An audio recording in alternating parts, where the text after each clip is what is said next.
Recuerden entonces que todas estas palabras hay que ir practicando, las que ya estuve mostrando en la página anterior, esta y la que voy a mostrar después.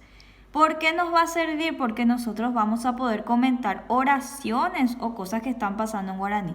Por ejemplo, si yo digo ese conejo es rápido, ahora ya vamos a poder decir en guaraní peta piti y puae. Entonces ustedes tienen que ir aprendiendo cada palabra y también vamos a ir aprendiendo un poquito más de esta página para hacer algo de tarea que hay aquí.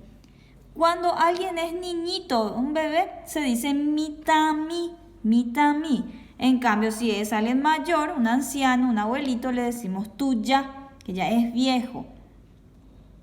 Tenemos acá a alguien que es bajito, una nena bajita y a un nene que es alto a diferencia de ella.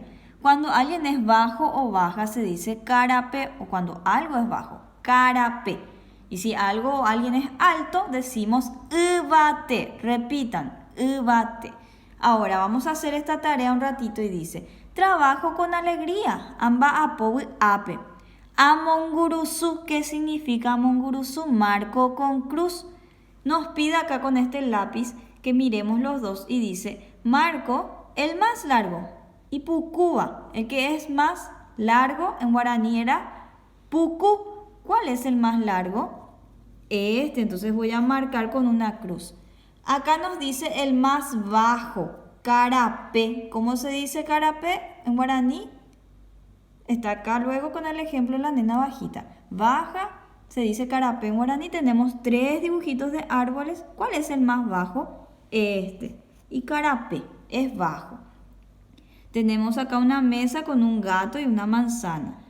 Y tenemos que marcar lo que está arriba. Ubate, arriba. Ubate, ¿quién está arriba? La manzana. El más grande, tuisha era grande. Tuisha. Mama tuisha veape, ¿quién es más grande?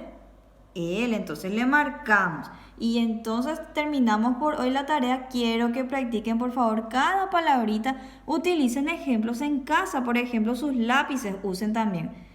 Digan pucú si es más largo uno que otro. Van diciendo si hay una altura carapé, si es bajo, algo que es más alto ubate.